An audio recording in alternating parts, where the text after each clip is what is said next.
Hello, welcome to the Daniel Val Gazette Pod. I'm your host, Daniel Val. I had just done a video short about the definition of mediocrity, and I thought I would share with y'all why I decided of all words to look up for today, why I decided to look up mediocrity. Well, the night after Elimination Chamber of this year, I believe, was, or the week after the Elimination Chamber, was when John Cena cut a promo on Cody Rhodes. I don't know why they, I don't know why of all times for him to turn heel, he chose it at this time when he could have done this 5 years ago. So things like that don't make sense to me. Be it, yeah, I know I'm just a fan right now and I'm just looking into training to be in the business, but when you think about the history of wrestling, if he was if he was smarter, he would have turned heel 5 years ago if he wanted to retire. That it would have meant more because he still would have had 5 years left.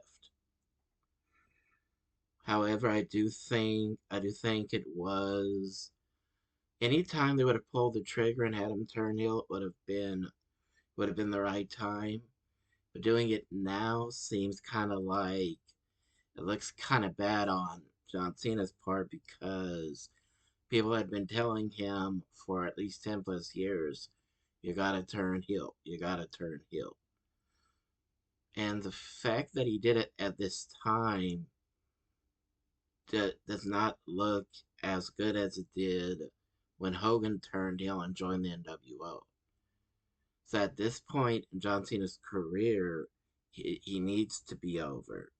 He needs to finish it because the more time goes on, he's running out of time to finish it. That's why if he had done it 5 years ago, it would have been a bigger deal. But anyway, I'm gonna look for the Raw episodes I wanted to talk about because I noticed yesterday that if I really want to do an hour a day here on YouTube, I need to look at shows like Raw and SmackDown that have already aired from this year. And to do it the day after Elimination Chamber or the day or 2 nights after Royal Rumble would be perfect because it would be what I need to talk about because I believe it's what I heard my brother say once. It's more relevant because it's now.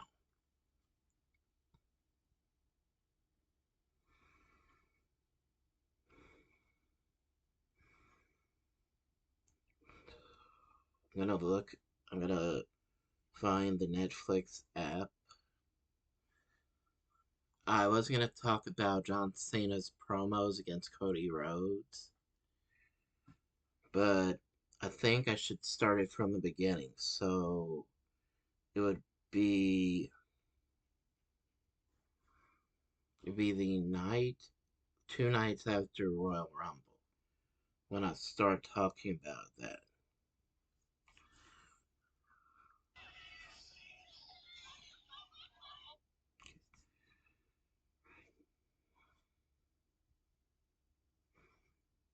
Um,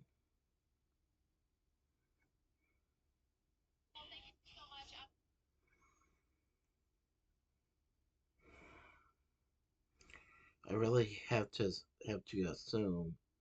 Okay, I was right. The only time you see volume on my phone is when I put it down. When I put the volume down.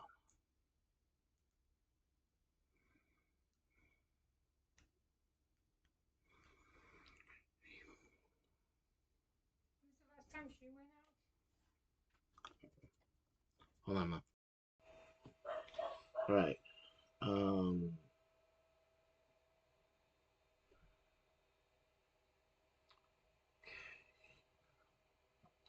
Did the best I could to take the sound off of the cell phone cell phone app of Netflix. I have to say that was watching some recent watching some of the more recent episodes of Raw, and I have to say that I thought that was very interesting. That when they did the contract signing between with Io Sky and Bianca Belair, who are the actual opponents at WrestleMania, I thought that was interesting how they had Rhea Ripley after both women signed the contract. I thought it was interesting how she butted her way in, slammed them both, and signed her name on the dotted line. So even more so, I believe they should have announced it right away that they were going to add her to the match since she wanted it so badly. I think they should have put that right away. And as a matter of fact, I think if I was to book it, I would say this. I would make the point. I would make the point that since people like Rhea Ripley like to sign her name to a match that was already official before she signed it, they should already be added to the match. If they want to be that, if they want it that badly, then since she already added her name, if she wants it badly enough to where she wants to sign, where she signs the contract, she should automatically be added because legally she would have to be added to the match already if it wouldn't be a show. That's what I would point out if I was to book a show like that. Anyway, going back to this,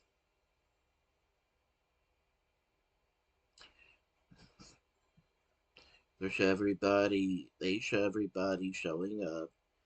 This was the beginning of the Elimination Chamber qualifying matches. Sami Zayn. Let me see who he was facing that night. CM Punk. Okay.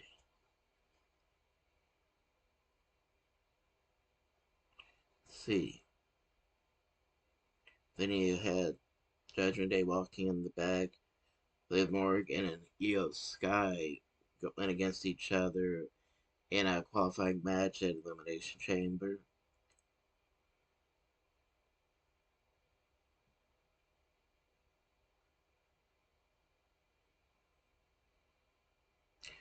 And they show the winner of the Women's Royal Rumble match, Charlotte, walking through the hall right here with her bag. Actually, bags.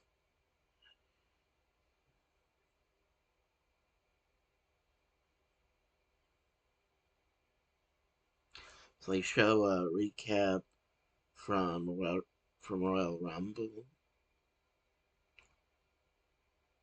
Show all the celebrities that were there, all the entrances, the wins, everything in between.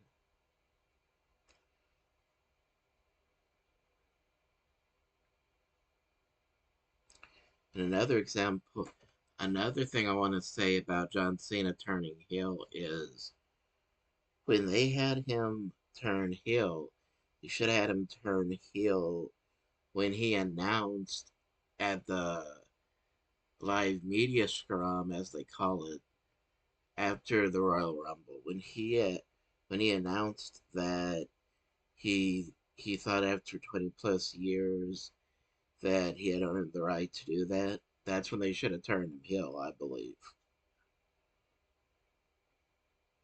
Because since it was unlike him, they should already turned him heel. Like I said, waited too late to do it, in my estimation.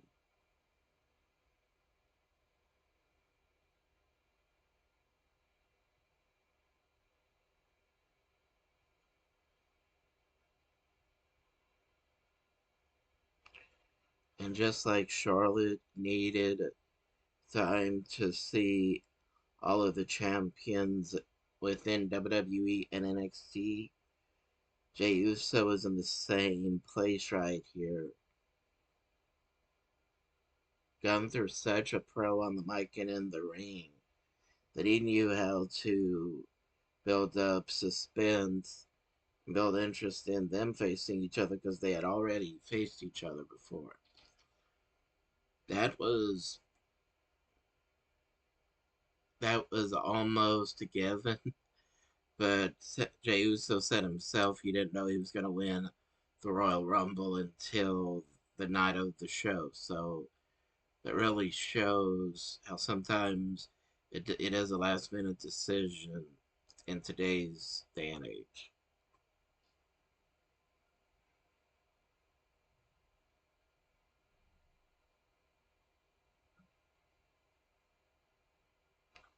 Now, ordinarily, I not ordinarily, let me state that I normally respond to what somebody has already said when I do something like this. So that's what I'm gonna wait. I'm gonna wait. It's the second time that does that. Trying to get further ahead. They're telling me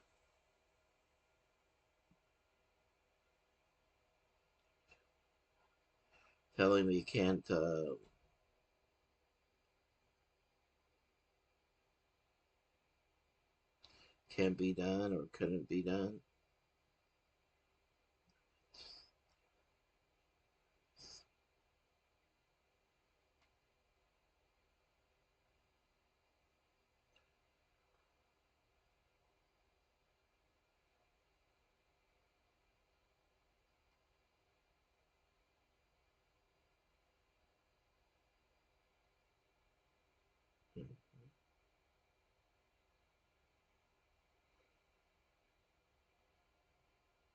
Mm-hmm.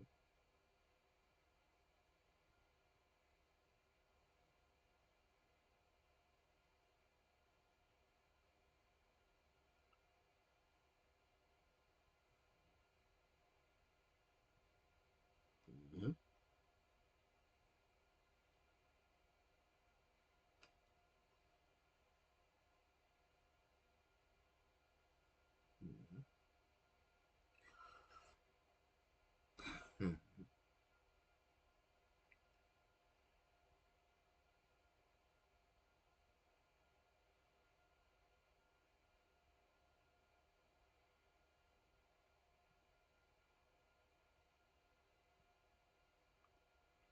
Mm-hmm.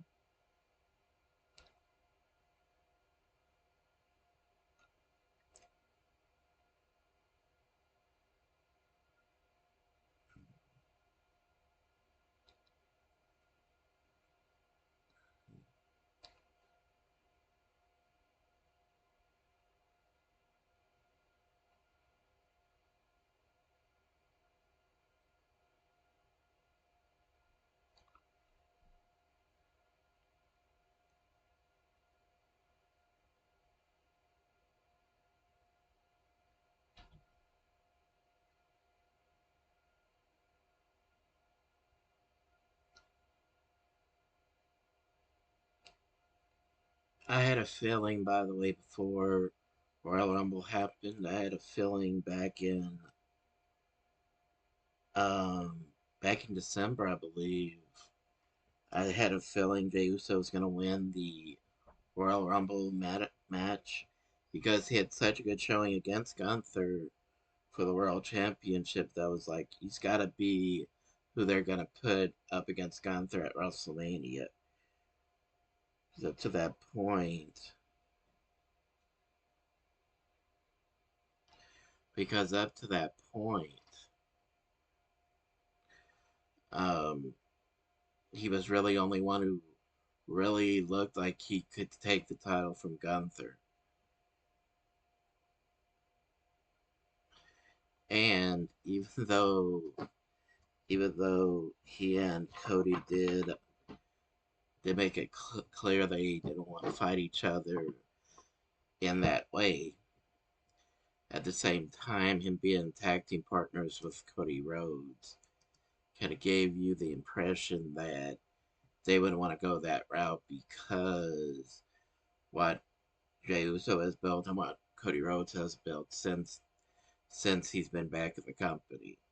So that's another reason I had a feeling he was gonna go against Gunther at WrestleMania.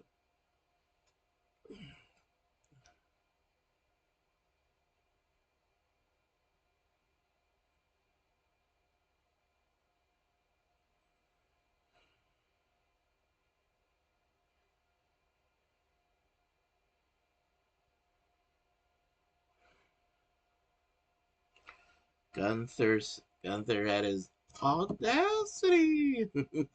Just kidding.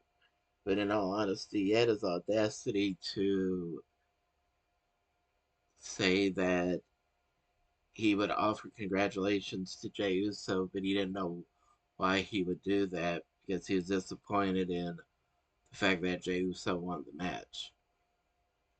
And anybody that's followed Gunther from his time as when he was using his real name Walter to his time on SmackDown as the Intercontinental Champion, and then on Raw where he broke the Intercontinental title record that was set by the Honky Tonk Man in the 1980s.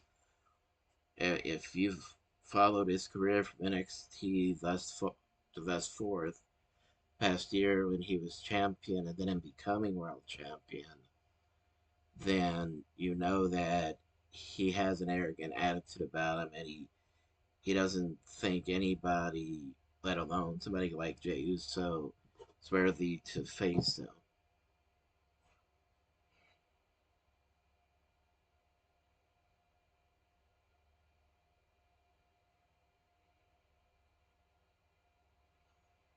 He said it didn't appeal to him. I would have to look at Gunther. This is why I like to watch I like to watch these promos. So I can respond to them because I can know word for word what they're saying, and I would have to look at him and say, with all due respect, Mister Gunther, the last time y'all faced, he almost beat you for the world title. So why would this not be appealing to you when he almost beat you the first time? You have even more to prove against him because he could have beaten you two or three times in y'all's first meeting. So in a nutshell, he continued about why it's not appealing to him and why he thinks he should go to NXT or SmackDown to challenge their world champion. And Jey Uso said in a nutshell he wasn't sure yet, but that was not going to deter him from choosing who he wants to choose. Okay. And then they started this recent, or continued this recent angle between Ludwig Kaiser and Penta El Sierra Miedo. El Cerro Miedo. Yeah, it was started at the Royal Rumble because of the elimination that how Penta eliminated Ludwig Kaiser. So this was like the inaugural match between the two men, and ever since that moment, Ludwig Kaiser constantly fussed about how he felt disrespected by or embarrassed by Penta. But to be honest, you should have expected something like that from Penta because unlike somebody like Jey Uso who never won a world title, he Penta won at least two world championships and at least two tag team championships and two other companies before or three other companies before he got to WWE. So he had more reason to take him more seriously than he did.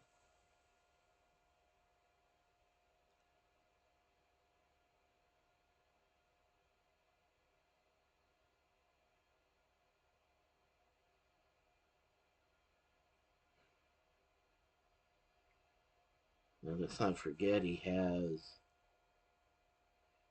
that the second most um devastating move I've seen since the Canadian Destroyer.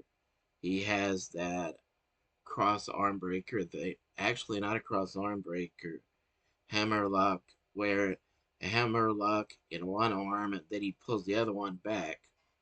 So you could call that an arm breaker, just because it looks like he could at least dislocate an elbow. Maybe not break, may not break an arm, but it sure looks like it could dislocate an arm.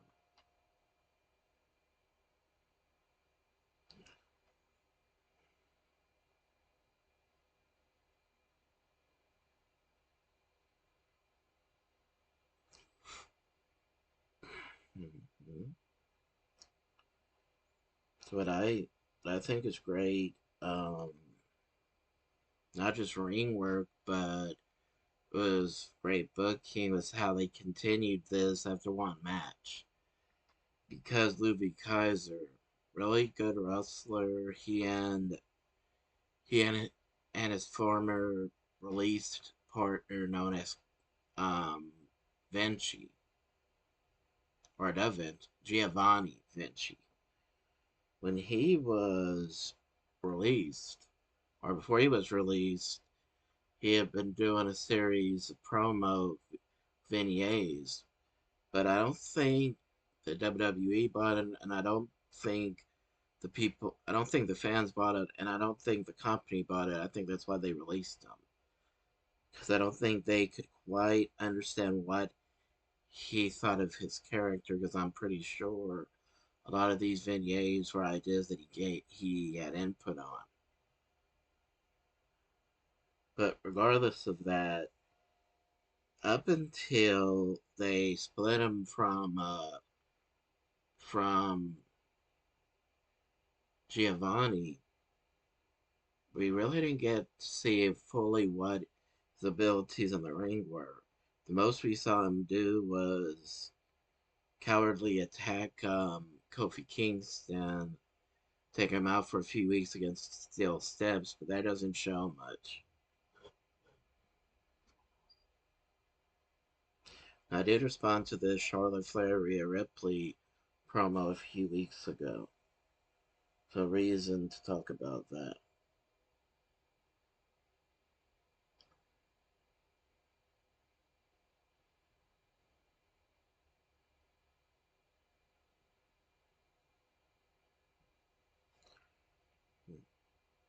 But I will say that that was interesting. Her telling Rhea Ripley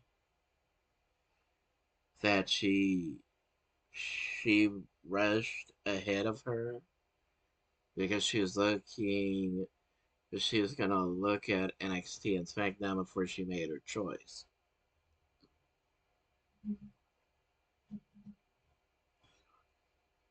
And you know, um, the way I look at it, I think they made the right choice because when you have somebody young, cocky, and spoiled, and I do that spoiled to make a point. This isn't a person. This is a character I'm talking about. So I want to make it clear that I'm just describing a character. We don't know anything about these people outside of the ring. To be in that she's very similar to how Charlotte Flair was when Charlotte came into the company, where she was a daddy's girl, so to speak, and she almost the perception is that she had everything handed to her, like Charlotte. So that's why I think this is a I think those two were perfect opponents for the Royal Rumble match. No, WrestleMania main event because she's actually more entitled. Her character is more self-entitled than Charlotte was when Charlotte started. And Charlotte, in my estimation, showed more ability in the ring, and it was easier to buy her as being the top champion. But Tiffany Stratton, I think, even though she is very good, at this stage in her career, I think she's more suited to be in the mid card.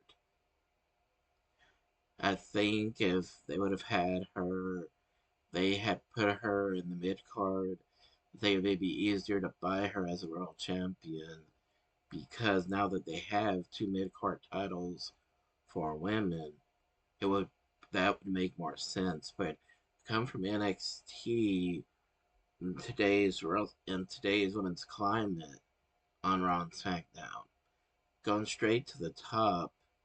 It's kind of like when Roman Reigns was put right in the championship picture. It just didn't make sense to the fans, and I got a feeling a lot of fans felt that way about Tiffany Stratton. Um, I don't know why. I don't know what the thinking was having them make it look like Liv Morgan took out or tried to take out Io Sky before she was able to face her. I mean, I get that it's kind of like the Four Horsemen mentality. Anybody that poses a threat to you, you take out. I can get it to that degree, but until they face you, they're not really a threat. That's why I thought that was kind of like jumping the gun, also.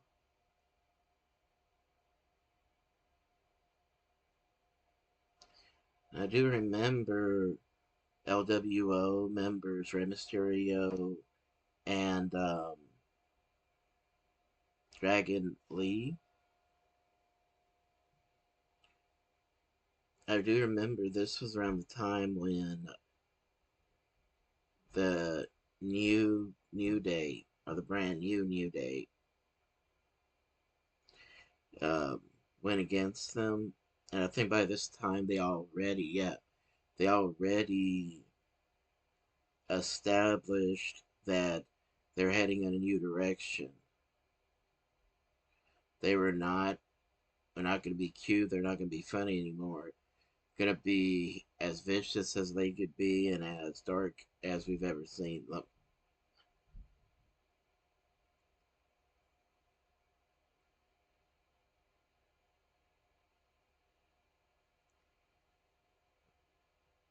Now, takes nothing away from their entering ability. With or without Big E, they're two of the greatest wrestlers today, and I liked Xavier Woods when he was in TNA as Consequences Creed. But I had no idea he would become what he became, so that is impressive to me. It's impressive to me how he went from being I don't even know how to describe him, but at one time he came off like he was the weakest link of the New Day to now he's equal with all. If Big E was to ever wrestle again, he would be equal with all three men, with the other two. Now he and Kofi are he's as equally as good as Kofi in the ring, and let's face it, if it wasn't for the way he not carried, but carried himself in that promo against Big E, there's no way, there's no way. they would have even turned heel because even though they both spoke against Big E coming back, even though they both spoke about coming back and saying, I want to be your manager, after after it took him about a year or two, now all of a sudden he wants to come back, and that was the perfect way to turn them heel, because they pretty much said pretty much figuratively threw their middle finger up at him and said, "We don't need you." And that is one of the perfect ways you can turn somebody into the villain, is by, or heel as we used to call it, because that's a terrible way to act if somebody almost got paralyzed.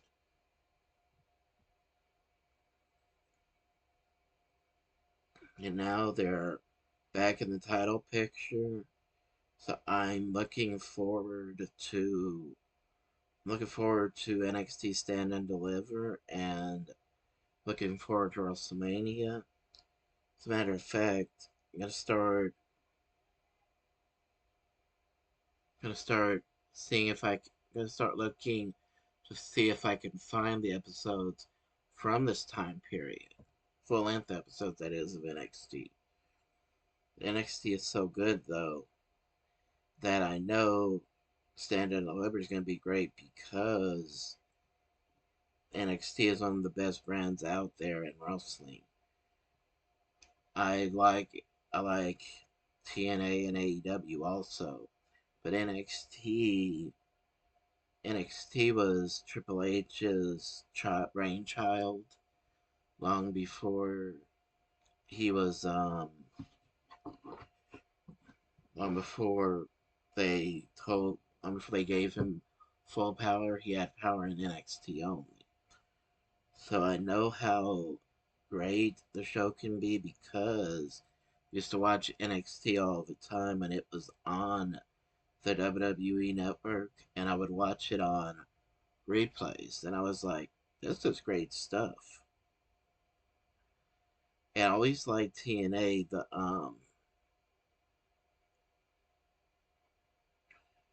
only thing though that I'm not comfortable with, and I'm trying not to get myself in trouble with YouTube, so I'm gonna be careful how I say this,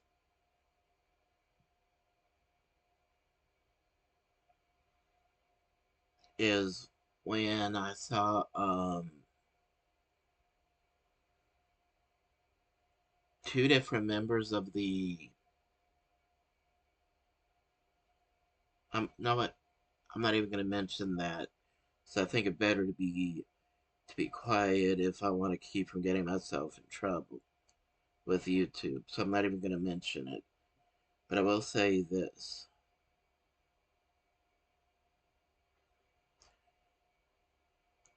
When I watch wrestling, I like to see I like the feeling of being able to see two or more people wrestle. If I'm seeing a character that takes away from the entering part, and they are trying to wrestle, then anytime you have a character that is by nature get you to think of something that's got anything to do outside of wrestling. Although I did like, Though I did like the comedic storyline of Sister Sherry and Colonel Parker when I was a kid, but when the two people in the ring, and at any time two people can be interested in each other in that way, it's not comedic, it's serious. That can take it away from me liking it, because there's no reason for these two to even have a match. So let's put it this way, it's confusing to me.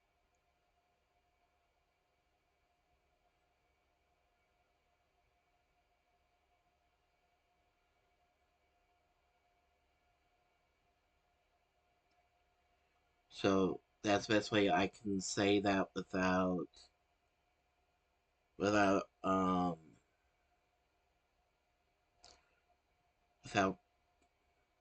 being without sounding mean or anything. Best way to say it is when you see two characters that instead of being able to face each other, which is the goal in wrestling, is to have a match. So two or more people to have a match together. When it looks like these two characters can possibly have romance on screen, then it starts becoming confusing. And so let's so if I can say it like that without sounding hateful to the public, that's what I will say. Got nothing against people. I've got nothing against people if that's how they feel their character should be. That's on them. But I personally, it's for them to decide if they want to go that route with it. But I personally, as a fan of wrestling, would rather see two people when their character is supposed to be competitors. I'd rather see them wrestle each other because that's the context of their character. But I cannot say I cannot say how I would do things because when you're not in a position when you don't make the decisions, all you can do is say what you're not comfortable with. You can't say what you would do.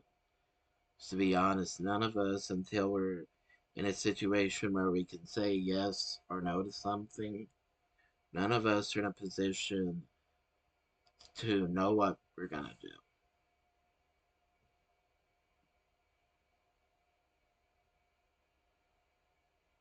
So let me say, so if I can get past that, that's how I feel. That's how I would explain myself.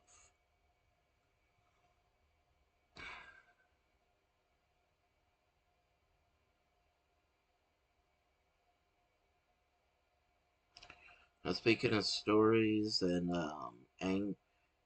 how well they carried, well they've been doing the stories in WWE, I would say this. I think the Roman Reigns, CM Punk, Seth Rollins match has been great booking. I liked how Seth Rollins set it up with when CM Punk, actually it's CM Punk who started setting it up, when he eliminated Reigns and Rollins at the Royal Rumble, and then then then Rollins added to it by hitting Reigns with the stomp on the steps. I thought that was a great setup to make us wonder what's happening next. Then I thought it was a great. Then I thought when they had a cage match between Rollins and Punk a couple of weeks ago, I thought Reigns coming out and attacking both men was to a great way to add to the story. And then when they all three had what we used to call Carnage Unlimited in the ring, so to speak, or really just a brawl with each other in the ring, where the agents and the referees had to come out, and I think even the GMs or one GM came out. So I thought all that was great. What was surprising to me was how the, the quote favor that Punk owed Heyman was for Heyman to walk out with him at WrestleMania. I thought that was interesting and to a degree actually expected because you can't trust Paul Heyman.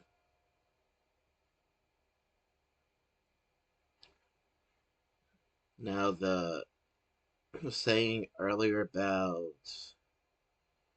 the mid card and the women's mid card and the women's mid card title being so important now, and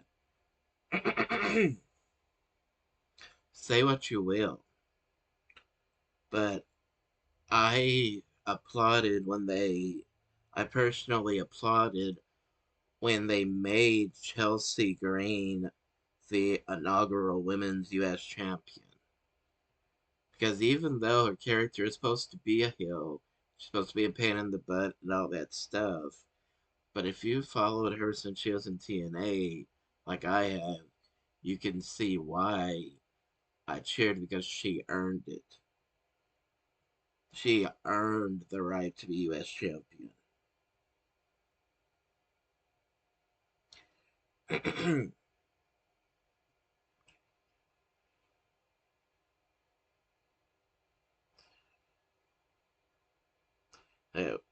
Everybody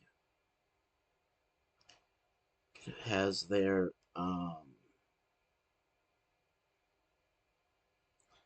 view on the build to Elimination Chamber. I'm about to see who won this number one contender match between Io and Liv Morgan. I think Liv Morgan won this match.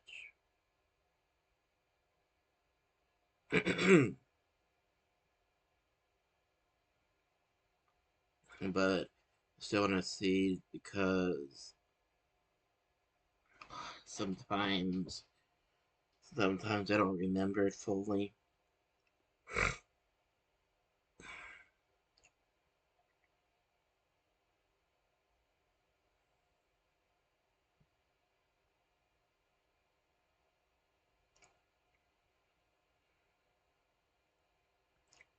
Yeah, I remember now. Liv Morgan won by disqualification. I remember thinking to myself, if I was managing Io, I would have given her a signal like roll her up, so that she could win the match right here.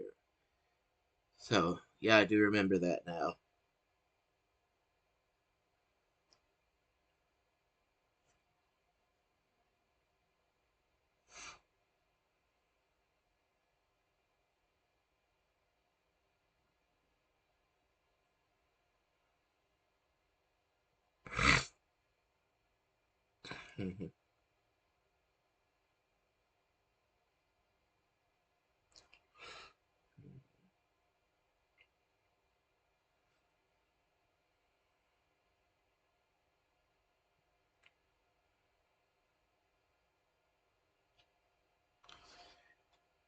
They're doing promotion right now.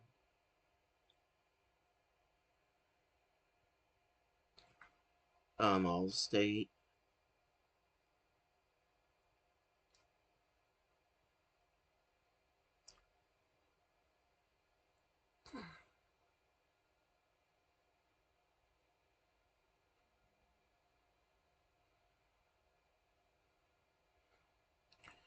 This was the most.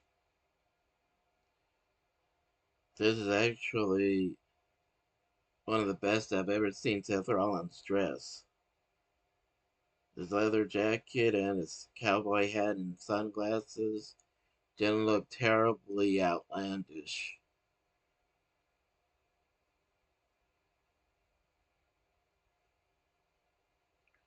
And I thought them doing like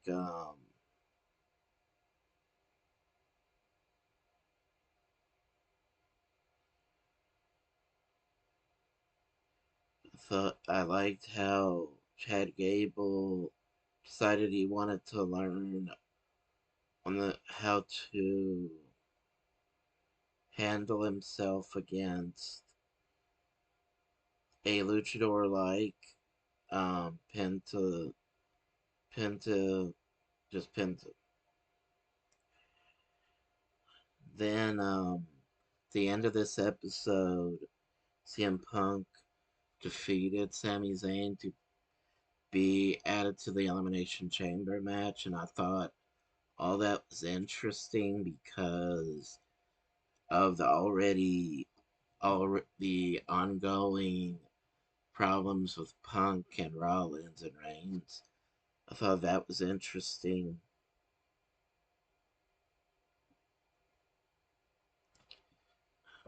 Hmm.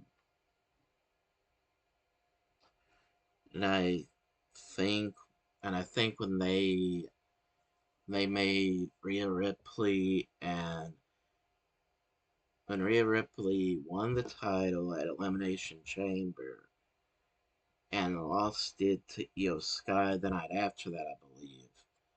I believe that was the right decision to have her defend it against Io Sky because Io Sky lost by disqualification to Liv Morgan.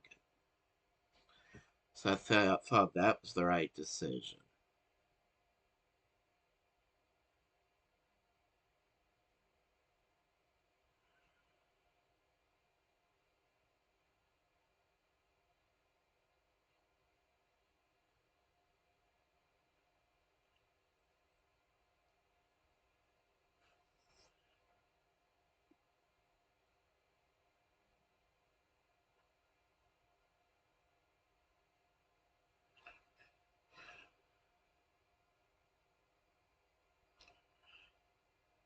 Looking to see if they have Peacock here on my phone.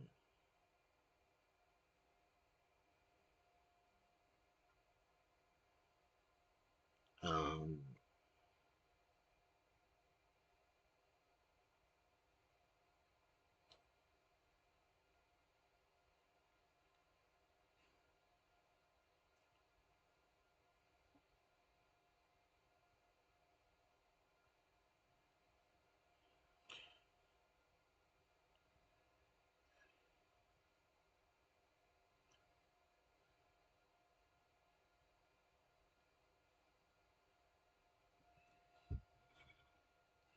right, I do have it downloaded. Okay.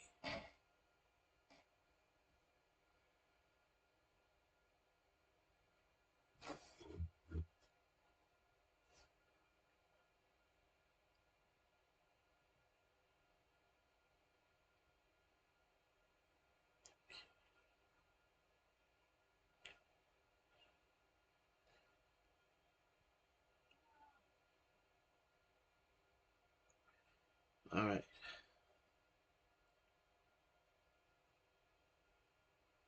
They do have Road to WrestleMania, so looks like I found the right place.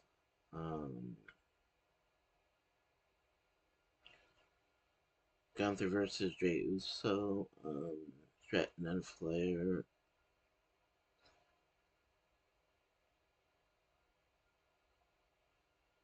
Hmm, okay,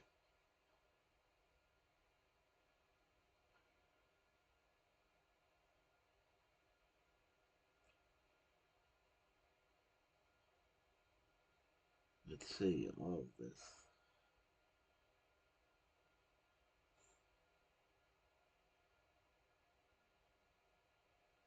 Hmm,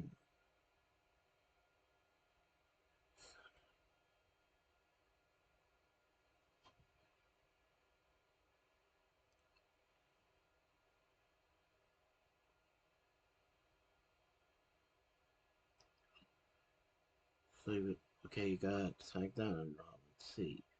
NXT.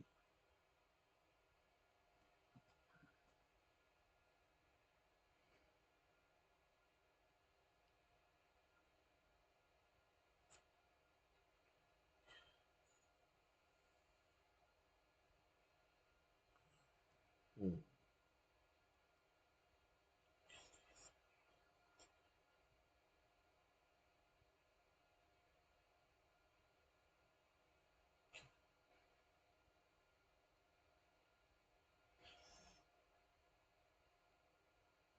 hmm,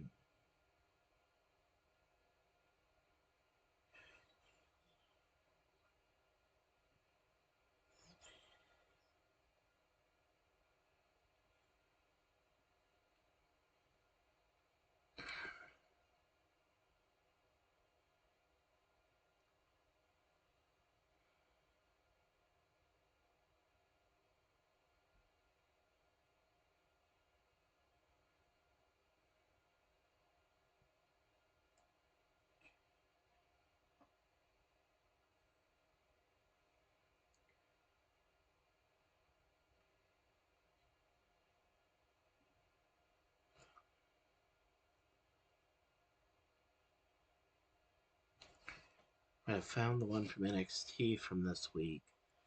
The week I'm looking for. Hmm.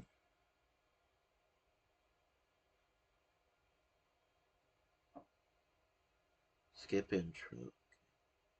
I don't mind the intro, but I've only got 9 minutes left, so. Okay. They were in Memphis, Tennessee, home of Memphis Wrestling, home of Jerry Lawler and Jimmy Hart.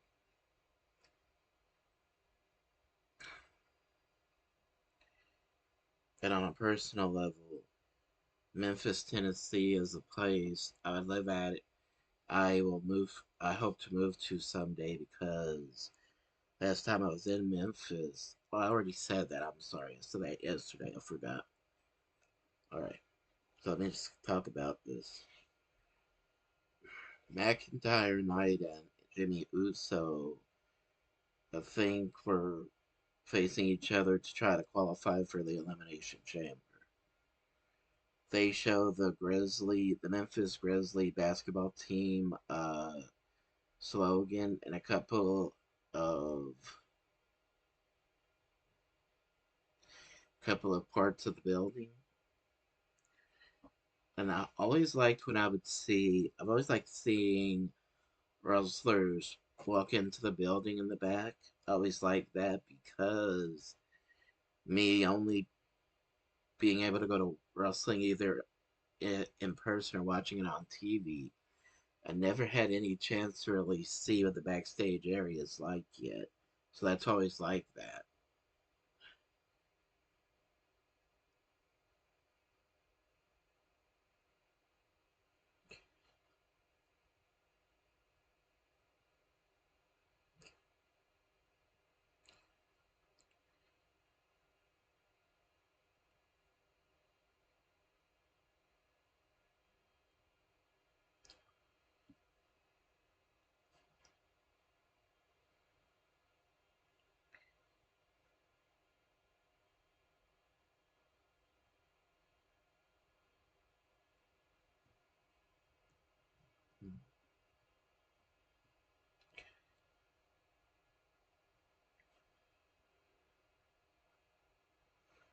Okay, Jay is coming out.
There, I just read on the post caption for this episode. I think it was Wade Barrett that was saying that Jey Uso winning was a big deal because he's considered an underdog, and I believe that's why when Diamond Dallas Page won the first time he won the World Championship, which was spring of '99, I believe.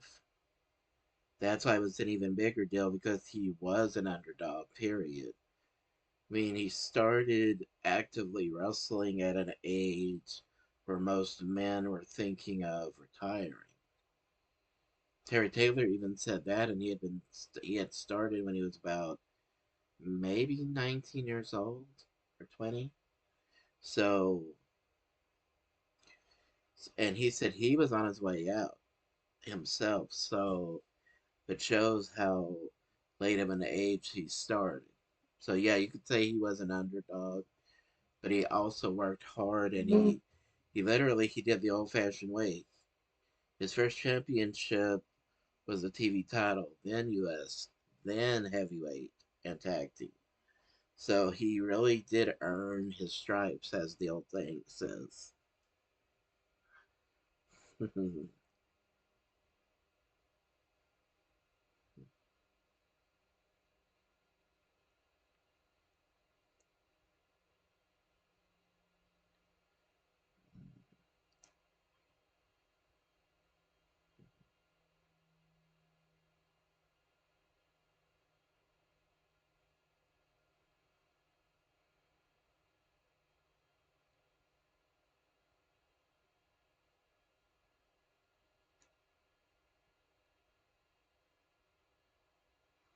He's talking about how much love he had from his family, his friends, and his fans after winning the 2025 Men's Royal Rumble match. Hmm.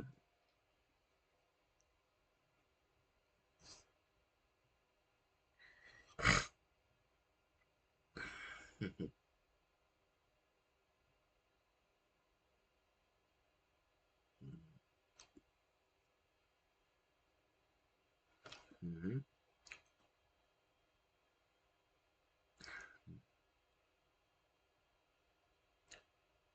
He said he's there to pick a champion as to about WrestleMania. He asked everybody, right?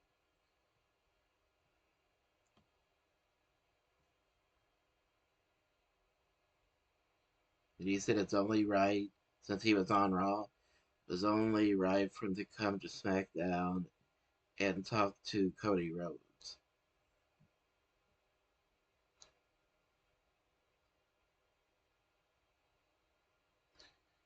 Said the audience, let me introduce the American Nightmare, Cody Rhodes.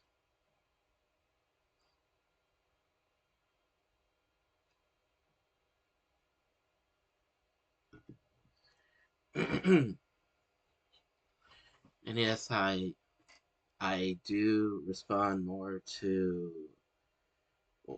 when it's really a critical comment, like Tiffany Stratton asked, not asked but demanded Charlotte Flair um, pick her in this episode, as a matter of fact, of SmackDown. I usually respond to that because I think that's the best way to practice a promo is to practice what somebody has said on TV. However, I do understand that some people may wonder how do you speak when two people are nice with each other and nice to each other, and to be honest, that's where it gets to be difficult. It gets to be difficult because when two people are on the same side, you it makes it hard to know how to respond. Okay, got to an hour, and okay, I'm gonna talk about this the rest tomorrow of SmackDown. Thank y'all and goodbye.